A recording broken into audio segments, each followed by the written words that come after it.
Greg Bakun here. Tonight I run the second episode of what we called GhostBox Radio After Dark. We're running this as a tribute to John Yost, who was a guest on our panel of the show and passed away on February 13th. John experienced alien encounters from a young age and put his experiences in a film called Alien Abductions, Answers. John was so easygoing and wonderful to work with to get this special episode up and running. Tonight, we present the second episode of this special. Rest in peace, John.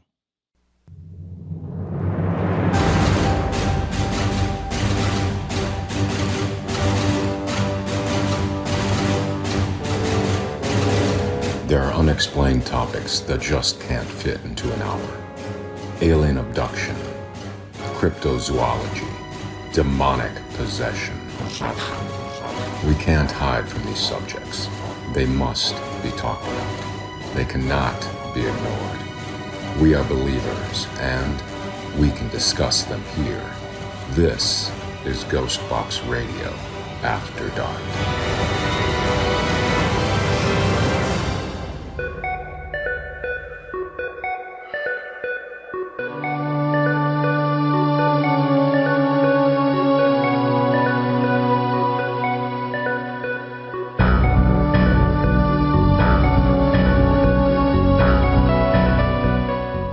And welcome back to Hour 2 of GhostBox Radio After Dark on AM 950. My name is Greg Bakun. Thank you for joining us.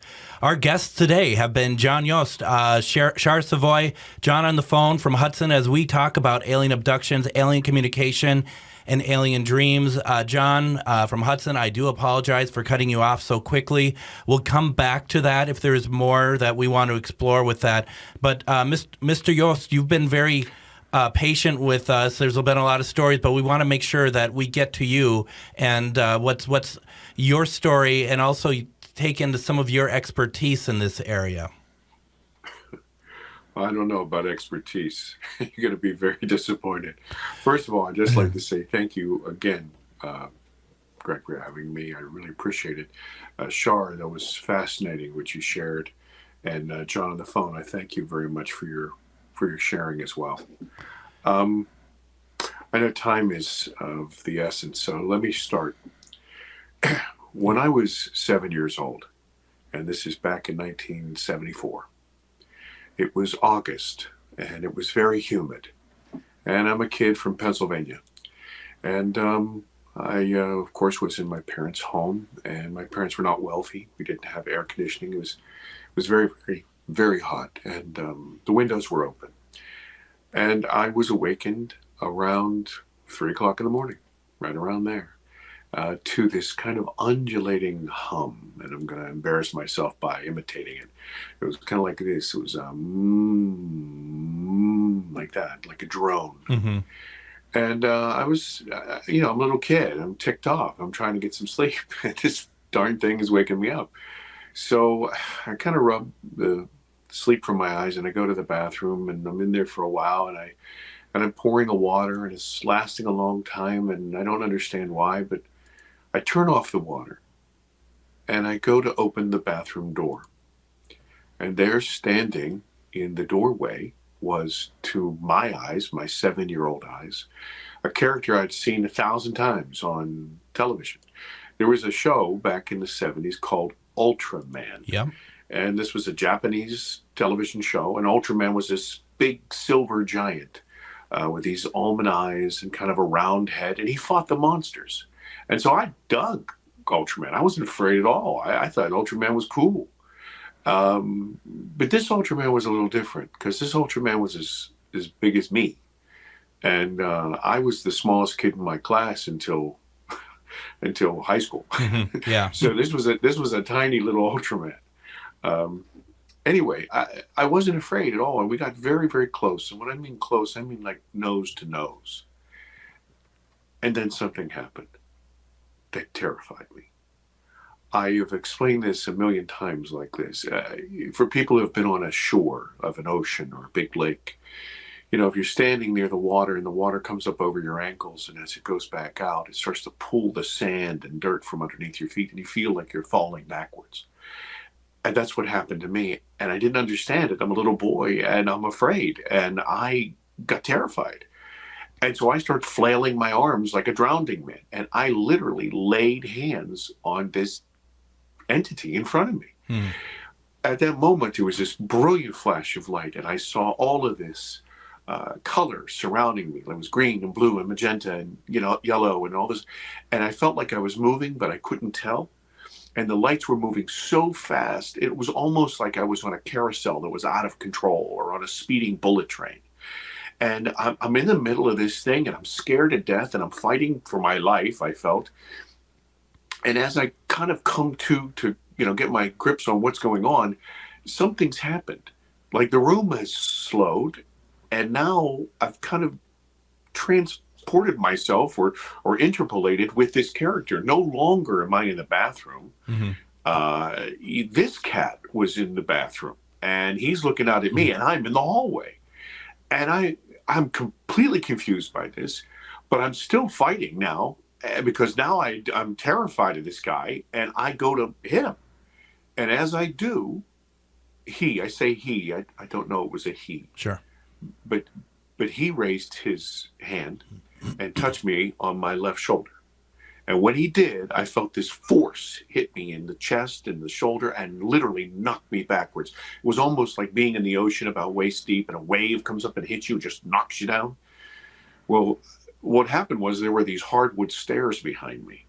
So I go falling, tumbling up and over, smashing, banging my head off of things and whatever. I land in a heap at the bottom of these stairs, and I am screaming like a banshee.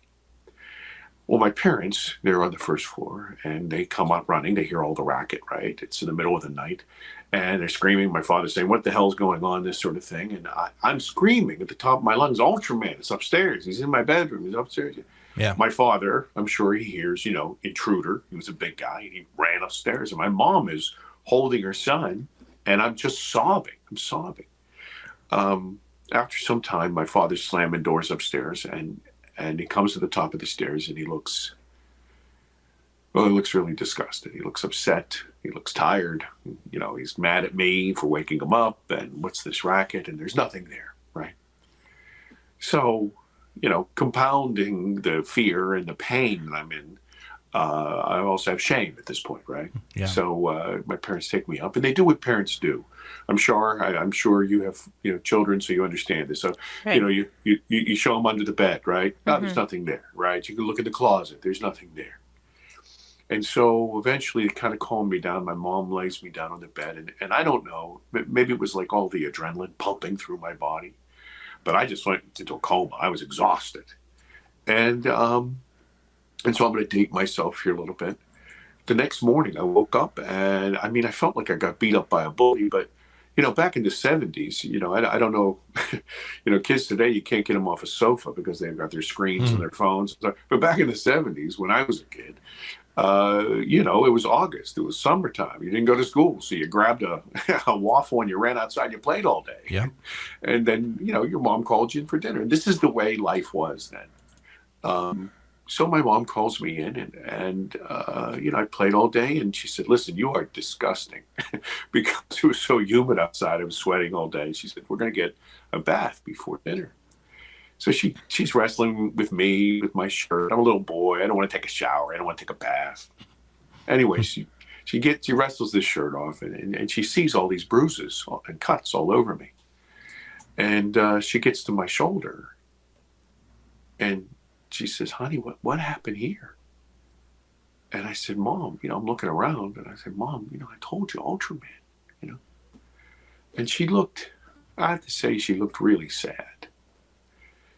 Anyway, she said, it'll be okay, honey. It'll be okay. John, sad? Yeah. Sad for what reason? I don't know. I don't know. Sad because I said it. Sad because she knew. Okay. Sad because she couldn't help. Yeah. I don't know. Yeah. Sad. Just sad. A couple days later, my dad is taking me to the doctor's. And we pull into the parking lot of the physician. And he says to me, listen, son, and get in there. I don't want to hear anything about this Ultraman guy. You keep that stuff to yourself, right? And so, I'm a little boy. I don't understand the import of what he's saying. I just love my dad. And so, sure, Dad, whatever. So we go inside, and the doctor's checking out my bruises and cuts. And remember, this is a couple days later. So they're healing, and, they're turning yellow and all that stuff. And then he gets to my shoulder, and he says, "Whoa, sport, what the heck is this?" And I start like, oh, well, there's this guy, and my dad is in the corner, and he's giving me the look. And, once again, today, kids talk back to your parents all the time. But back in the 60s and the 70s, if your father gave you the look, you know what the heck that meant. Oh, yeah. And so so I went, I fell. I don't know. I was playing, And so the doctor manipulated it and asked me if it hurt and tried to see if there was liquid in it. And before I knew, he gave me a lollipop, and I was on my way, right? Yeah. So my dad is taking me home, and as we pull into the driveway of my parents' home, he takes a much sterner kind of tone with me. And he says, "Now listen, son, I'm going to tell you something. I never, ever, ever want to hear about this Ultraman guy again. You shut your mouth about that. I don't want you to talk about it. I don't want you to scare your mother. I don't want you to scare your... You shut up about it." And now I'm afraid, right? Yeah. Did I do something wrong? Something bad, right? And so that's when the lying began. And so I kept that to myself my entire life. And I never talked about it, even though the mark is still with me. It's very large, and you can't miss it. And so people have asked me over the years, they said, "Well, listen, you're in high school and college. You didn't say anything, And I was a lot, I did a lot of sports when I was in high school and school and college. And, it was almost like muscle memory. I didn't want to talk about it. I had this kind of thing in my head. And also at this point, I kind of realized that anything would have been better than to say, "Hey, by the way, I was," right? And so I made crap up. I was like this. "Hey, Yost, what the heck? Oh, I was bit by a shark." I got hit by lightning. Somebody harpooned me. But see, what happened was, Greg, in a matter of like 8 seconds, I diffused that line of questioning. Yeah. So they were like, "You're full of crap." And then they just let it go. I never had to talk about it again. And so I lied to every single person in my life. But I had the memory very clearly. I could tell you everything that had happened except that piece of like how I got turned around. Wow. And so that's what happened to me when I was 7 years old. And you kept that to yourself for how many years? Well, about 45, because I want to say 3.5 years ago, 3.5 years ago or so, I had another experience which shocked me to my core. And it crippled me so badly that I could not function as a person. I could not. I was having such a hard time dealing with people and work and everything else and this began me being so angry at myself that I couldn't control my feelings, that I had to find out really what this whole thing was about. Unlike John on the phone, I wasn't interested in UFOs or any of that stuff. Mm-hmm. I was, after school, I went to work, with big logistics companies. I became a U.S. customs broker. I lived around the world. I did business and moved billions of dollars in materials around the world. And then I got involved in film, in film and television. And you've probably seen, your audience has probably seen a ton of stuff that I've done. You could see it on Food Network or, History Channel or whatever. Yep. It's just run of the mill. Think of me. I was never a star. I don't plan to be. But think of me like a blue collar worker, right? I'm a guy who turns a wrench. Right. You're the one. You're the one that people wouldn't expect to have a UFO alien experience. No. And that. Well, it turned out that it's not helped me, by the way, after this has all come out. But yeah. So I guess to drive right into this, this is not in the film. But about 3.5 years ago, I was on another shoot, right? And I was the producer, and we're in a place called Borrego Springs, California. It's very flat, very arid, and we were out doing a night shoot. We came back in. We had about 15 or 17 people. I can't really remember how many, but they were all with us. We had this big ranch house because we're in the middle of nowhere, and we want to kind of herd the cats, if you understand me. Yeah. Oh, yeah. And so everybody's out by the pool behind the house. I'm inside with the crew, and we're making sure that we have duplicates of film and so we don't lose it on a plane. Yep. And I go out, everybody's having a nightcap, and I grab a glass, and they're going to do a toast. I raise my glass, and I see this glint of light in the glass. And your mind kind of tries to identify what the heck's going on. And so I go, oh, that's the moon. That's the moon. And then I went, wait a second, that's not the moon. I'm the producer on this. I arranged a night shoot so there was no light outside so we can control them. What the heck is going on? So as I drop, this is all happening within seconds. As I drop my glass, I see above the house this kind of blue-green, self-luminous thing. And my jaw just drops. I cannot believe what I'm seeing. Because this thing was like 30 feet in the air. I could have thrown a baseball and hit it. And I grabbed one of my camera guys, Scotty, he was right here beside me. I turned him. I said, look at that. And he said, oh, my. And as soon as he says this, everybody around the pool, they kind of turn to see what's going on. And you hear, oh, my God, what is that? A UFO? I can't believe. What is it? Oh, my. Is that a drone? What's going on? So just then, this is all happening within a matter of like 10, 15 seconds. Sorry. And this thing moves so damn fast. You blink your eyes, it's zipping. It zips in a zigzag and it stops right above my head. Oh, wow. And when it does, something happens. The earth was pulling out from underneath my feet. And I had not felt that feeling for 45 years. And I lost my mind.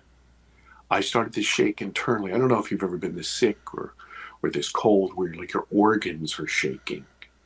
And that's what happened to me. This thing zips away. People are still talking. It's about 20 feet away from me, where everybody's like, oh my God, And then it just floats out into the distance. It's very flat there. And then it blinks out. We all watched it for over a minute and a half. And everybody is just buzzing like this is the greatest thing since sliced bread. And I am dying. Right. I go back to the room. I make some stupid excuse, and I go back to the room, and I shut the door. And I'm not proud of this, but I barricaded that door with the bed and my luggage. And I sat in a corner, and I cried my eyes out. And you have to understand, this is not some 50-year-old guy dealing with something. This is a 7-year-old kid who never dealt with something. Yeah. And I was so angry with myself. My kind of job is, very detail oriented, lots of checks, and you're dealing with a lot of money. Usually it's not yours. And you have to, the audit trail is very tough.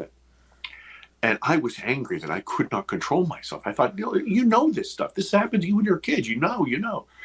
The next morning I wake up, I'm mad. I slept just barely. Very, very fitful, almost no sleep.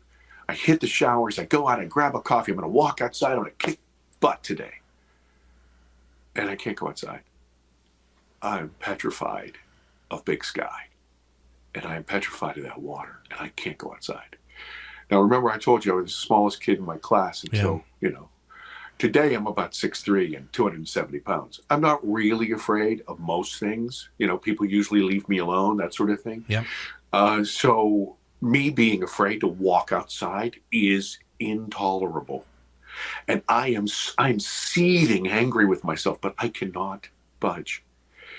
So I have to get other people, and I have to go check, locations. I got to get people to go with me. Yeah. It's embarrassing. Somehow I get through the shoot. A couple days later, and thanks to Irish whiskey, I got back to the coast. Mm-hmm. And but when I got off that plane, my family and friends knew there was something wrong. It got so bad that I couldn't go to work. I would get to work so early and wait for people to arrive and then run so I could walk in with them so I didn't have to be under the sky. And it was destroying everything. It was poisoning everything in my life. And I couldn't talk about it. I couldn't tell anybody, listen, I've lied to you my entire life. Let me tell you this story. I couldn't do that. And so, smarter people would have looked for some help, right? But I'm dumb. So I was going to solve this myself. And so I started to read. And then, like Shar, I started to watch, some interviews with other people about things that had happened. And then I started to talk to people and ask them questions about their experiences. That led me to filming them. And then that finally led me to sharing my experience. And what I realized was that there were thousands upon thousands of people who maybe have never talked about it. Maybe they were petrified like me. Maybe they needed help. And so I started, that was the germ of the idea for the film, to literally help these people, that I could be the idiot. I could ask the hard questions. I could be their scaramouche or their fool. Yeah. And I could ask those questions. They could sit in the safety of their living room. Put them at ease. And then they could, if it got too hot for them or whatever, they could turn it off or they could turn it back on or whatever. But maybe it would help them. And that was really why this film, my film, Alien Abduction Answers, was made. We have a lot more to discuss here, a lot more areas to go. Let's take our break, come back. We're going to continue our conversation about alien abductions, talk more to John. This is GhostBox Radio After Dark on AM 950.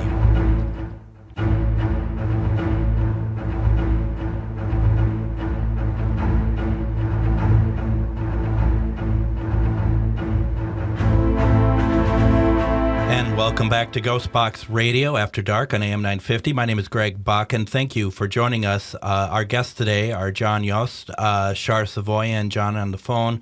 We've been talking, it's been a very emotional program today. I think it's a real testament for those that don't realize what effect this is on anyone who's ever had to go through this. We are going to take some. We're opening up the line for calls if anyone has any questions. But I do ask that once again, please be respectful with the questions and just know that it takes a lot for anyone to share their story, and they don't necessarily have to answer any question that comes in. But if you do have questions or have something similar, but as I said at the top of the hour, if you have your experience you want to share, but I'm going to rescind that only because I think we want to make sure that if you did have a story of your own, an experience of your own, that you're given the time to really go through it. So if you have any questions or comments, you can call in at 952-946-6205. There are some in the chat that I've noticed. I'm going to have Adam ask a question here in a second, but John Yost, I'm trying to remember from the beginning of your film, Alien Abduction Answers, and I've watched this twice now. And it's available. I watched it on Amazon Prime. I thought that the number that came out here was 1 in 9 Americans have a experience of some kind of some alien abduction. There are a lot. There are over 6 million, according to the Roper poll.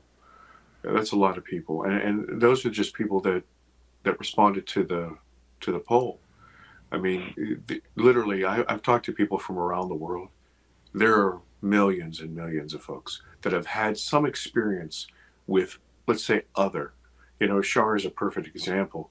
Here she is, she's experiencing something that is alien, but also something that is spiritual, something that, that is other consciousness. And so it covers the whole gamut. Yeah. I mean, and that's the thing. I mean, there's so many things that I've watched in the past that people are just going through experiences. But, the thing that has really hit me. John, once again, I'm watching you, and after you got done going and reliving that stuff and telling us, I watched you. What were you feeling when we went to break? I had to make the film, and I couldn't watch it. I couldn't watch my regression. I couldn't watch it, and then I could only watch it in pieces, and it was difficult because. When you're editing something, you have to rewatch and rerun. And I've talked to a lot of people, but, I always make some stupid joke about it. I say, look, this body that I have is not the result of one double whopper. It's the result of years of abuse, right? And so, you can't hold that kind of trauma in you and expect, you take a pill and call me in the morning and you'll be better. There's this residual kind of fear, there's a residual kind of trauma that you feel. And also, I would be remiss if I didn't say this. it wasn't just necessarily the childhood experience of being taken from everything that I knew. It was also the human trauma, of being denied that outlet of therapy or being able to even talk about it. Yeah. And I think I even mentioned that in the film about, some of that trauma really has to lie at the feet of the people that surrounded me. And so that's what I was feeling. Understood. So this is our short segment. We're going to take another quick break. When we come back, I'm going to hand it over to Adam for a couple questions, and then get some feedback and whatnot from those who have been leaving comments. We'll keep this conversation going. All three of you, I cannot thank you enough for sticking with us on this. You're listening to GhostBox Radio After Dark on AM 950.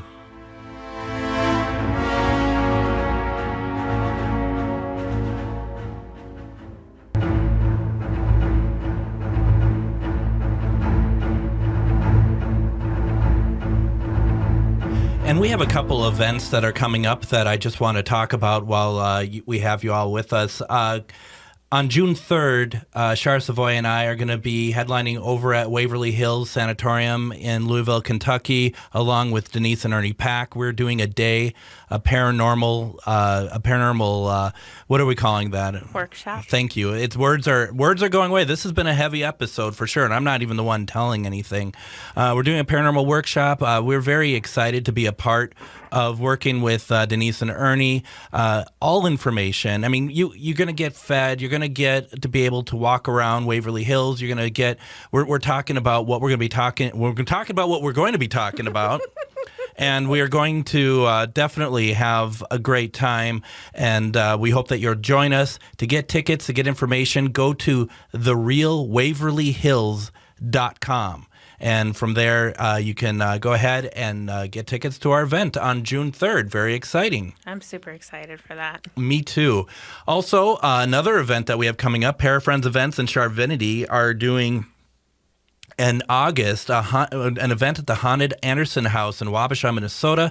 That's going to be the 18th through 20th with special guest Dave Schrader, who you have seen on the Travel Channel's Holzer Files, Ghost of Devil's Perch, and his podcast, The Paranormal 60, and so much more. This is an opportunity for you to investigate with Dave and get some tips on how to investigate and listen to some of his stories about shooting television series. It's going to be a lot of fun. You can go ahead, go to charvidity.com, go to events. You'll be able to see where you can get tickets. We're going to put a link up on the show page here at AM 950. So a lot of great stuff going on. And now we want to kind of get back to our conversation, and hopefully everyone can now hear us again on the internet. We've been having some technical issues, and that's to be understood. I mean, it could be anything. So we want to get back to that. And we left off talking with John about his film, Alien Abduction Answers. I know that Adam has had some questions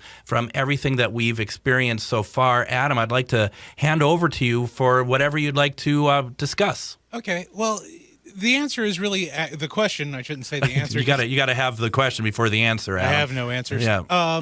Basically is to the panel. So when it comes to space people or intergalactic species, aliens, however we want to define them, with your encounters, do you feel like there's been like a hierarchy of the ones who are visiting your dreams, making the contact, and then, as John on the phone was talking about, there was an elder, if you will, or a bigger version of these star people? I mean, does it feel like they're almost come in like a rank? Like you've got the little gray men, and there's been stories about the Norwegian-looking aliens, and then you've got the almost praying mantis-looking aliens. I mean, I don't know if they're like the same, working with each other, or if we got different ranks. John Yost, I'm gonna ask you to start with that, if you wouldn't mind. Well, I just kind of answer your question with a little story. In my film, I do this kind of thought experiment. I say, listen, Elon Musk, everybody knows he wants to go to Mars, and so he takes this ship and it gets to Mars, and out of the ship comes somebody from Asia, and somebody from Norway, and somebody from Kenya, and somebody from Germany, right? And so a little Martian guy comes out and he says, okay, well, who's the Earthling?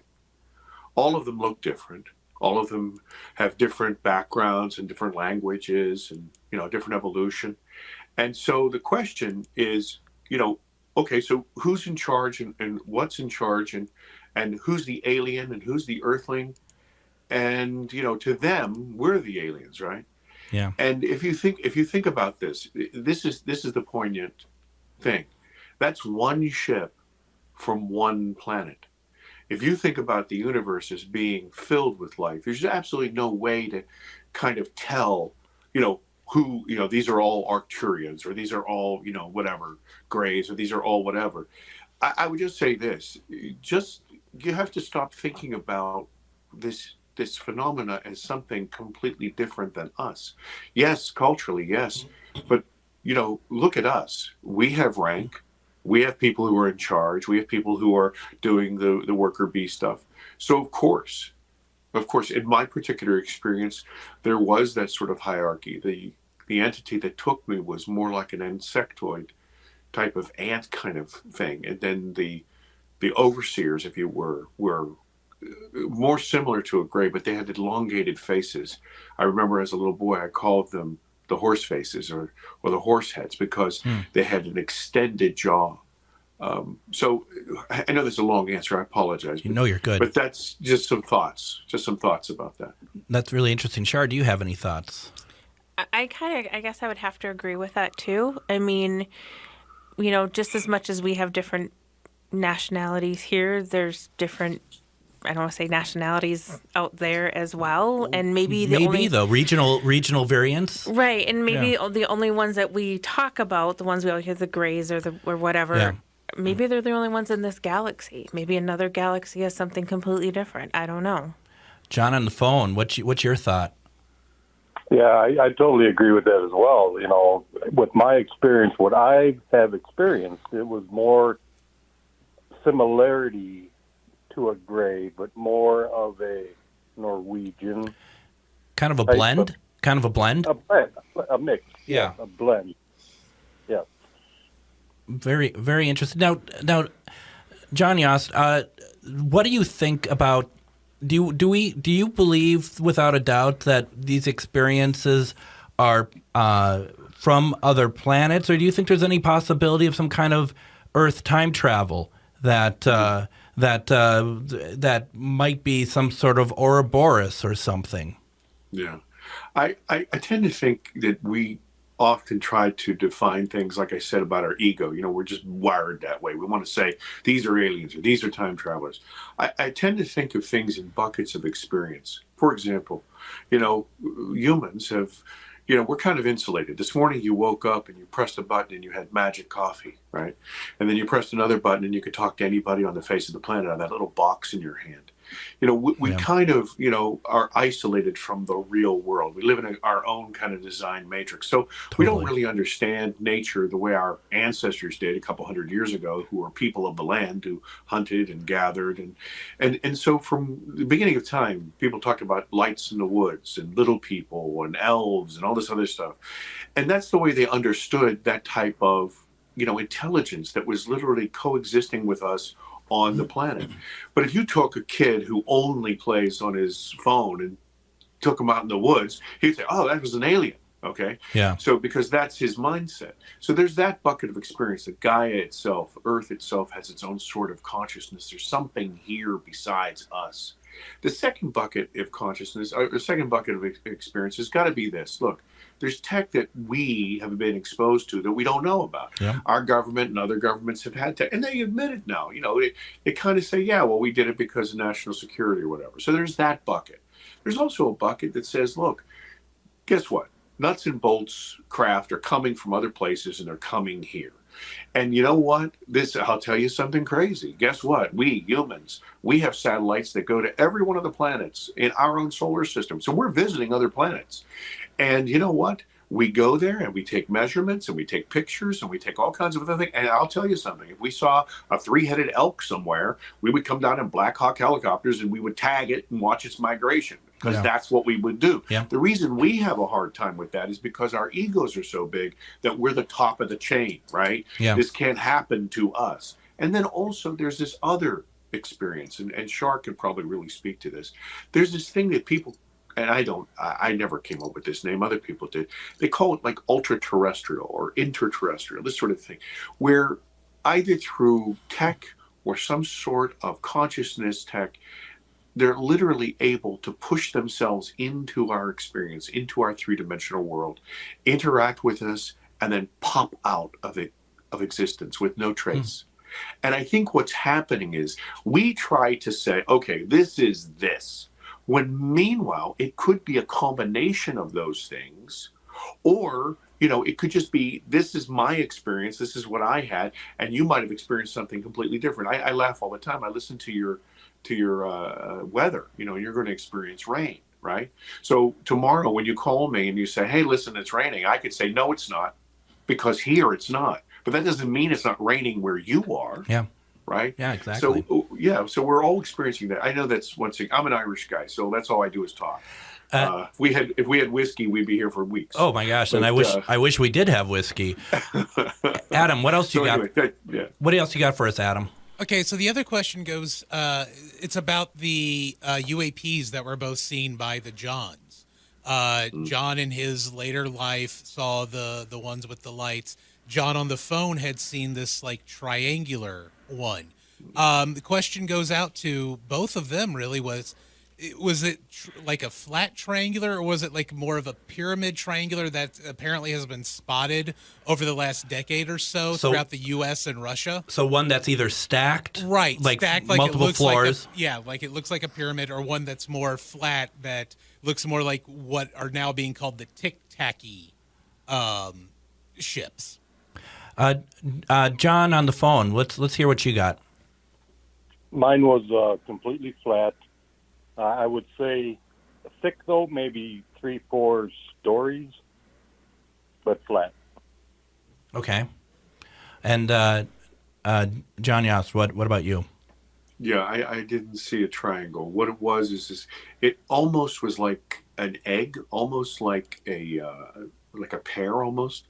And it was blue-green, and it held its own luminosity. It glowed from inside. It wasn't reflective. Now, and I do have one more question. It might be a little tough for all three members of the panel, but all three of you mentioned that you've heard their voices. Do you remember how the voices sound? Were they like a deep tone, a high pitch? Like, I don't want to say male, female, but within those ranges, or was it just a neutral range that none of you had ever really heard before? Shar. I can't I don't want to put a gender like male, female to it, but it had kind of a very medium, very calming, almost like a GPS voice. Kind of like fabricated, almost like it just was very like monotone, very matter of fact, just kind of there, just but it was all telepathic. It was all wasn't audio, but it was telepathically. John on the phone. Yes, it was definitely telepathic, medium to start out, but when the force pulled me out, it was a deep voice. Wow. John Yost. Yes, most abductees or contactees or experiencers, if you will, they have experiences where communication is telepathic. And I think I've kind of figured that out. Look, I don't care where you're from, what country you're from, whatever. Think of it this way. If you're in Germany and all you speak is German, right? And I try to speak you in English, we might be able to figure out where, the restroom is and this, but we're not going to communicate. But let me tell you, I don't care if you're in Asia or if you're in Kenya or if you're in America. You understand what fear means. You understand what love means. You understand. And so that telepathic information that's coming to you is a communication that is literally pure. Language is a clunky sort of medium because it represents our culture and our mindset of what we name things. But pure thought is universal. And so that's why you find telepathy in most of these cases. You got to wonder a little bit, where is the decoding of the communication coming from? Are we in our brains, one of our gifts that we have no idea about is that it decodes everything into our native language that we can understand, or if it's not even our language, but we just experience it as such. I don't know. Why don't we do this? Let's take our final break. When we come back, let's finish our conversation with John Yost, Char Savoy, and John on the phone as we finish our conversation about this alien abduction. You're listening to GhostBox Radio After Dark on AM 950.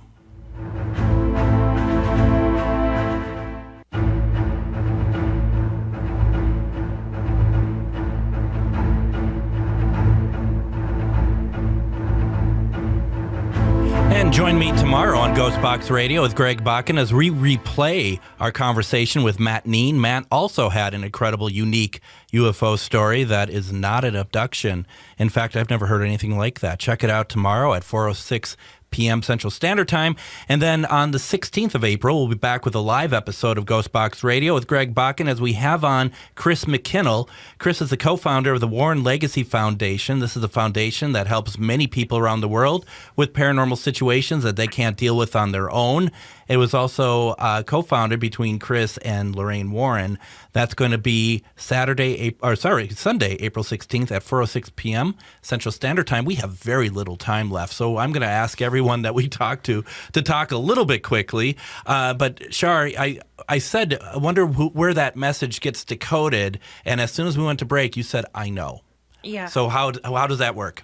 Well, as a medium, so when I get this information, it comes in and there's just it's a knowing, a cognizant. You just know it. So right. However the spirit is sending the information, I decode it and then I can use words for it. And I feel like that's how they talk as well, telepathically. They send that information to you. It's just knowing. It's like I just know what they're saying, and it's being decoded within yourself. So we are the decoders. We are. And that's a special gift that's part of us. Right. Now, as far as John on the phone and Shar, you are both paranormal investigators. Kimberly says, I feel like the alien and spiritual may be intertwined. Shar. Absolutely, 100%. There's all energy. It's an energy being on either side. They just have different energies. John on the phone, what's your take? I agree with that 100%. Yes, I don't know how other else to take it. Yes, I agree. Do you think it's possible, real quick, with the other investigations that you all both have done in the past that might have been maybe not necessarily spirit, but in fact more of alien energy? Absolutely. John? Yep, very, very, very possible, yes. And John Yost, I don't know if you do any paranormal work, but real fast, what is your take on that?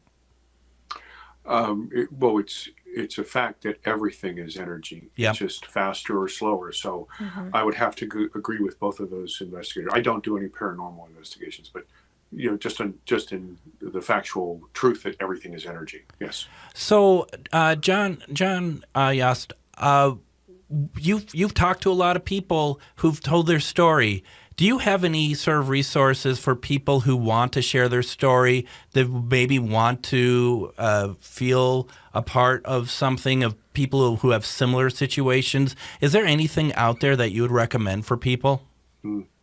Well, two things. I mean, first of all, I made the film for us, for people, as a catharsis for me, but also it gave me a sense of peace. And I hope that people who are struggling with these things, or they need some answers, that they can find their own in that film. The second thing is that if anybody is interested in exploring one of the things that I went through that I thought was total bunk, but I found out was really rock solid, was quantum healing hypnosis, which literally took me back, and I literally could walk through those things. There are so many things that our mind picks up. Remember, our subconscious is picking up millions of bits of information right now that, your conscious mind is busy with just this conversation, but you can hear that little hum in the wire. You can, you're experiencing the room with Shar there. There's all of this tapestry that is an experience that you can pick up. And my experience with Deb's Shakti in the film was one of the most beautiful and wonderful things that I had ever done. I would have told you that you were full of crap 5 years ago. But I'm going to tell you something. She is a fantastic person, and really somebody who has a real service to others personality. Yeah, that is a very powerful part of the film. To see John Yost's film, Alien Abduction Answers, you can get it on. I've been watching it on Amazon Prime. Is that a good place to go view it, John? Absolutely. It's all throughout North America right now on Amazon, on iTunes, on Apple TV, Google Play. You can rent it on YouTube.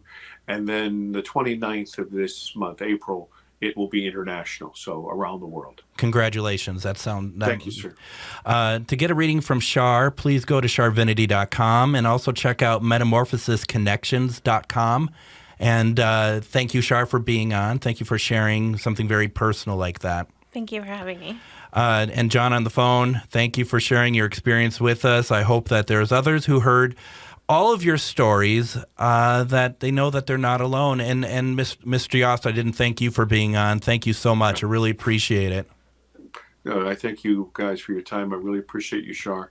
I really appreciate you, John, on the phone, and Matt, and you too, Greg. Thank you. Thank you. And Adam, thank you for taking part tonight. It's been great to be able to kind of share the mic with each other. I really appreciate it. Always an honor. So once again, tomorrow we're talking a different sort of alien interaction with Matt Neen on GhostBox Radio at 4:06. On the 16th, we're going to have Chris McKinnell from the Warren Legacy Foundation. And this has been GhostBox Radio After Dark with Greg Bakun on AM 950. Thank you all for joining me, and take care, everybody.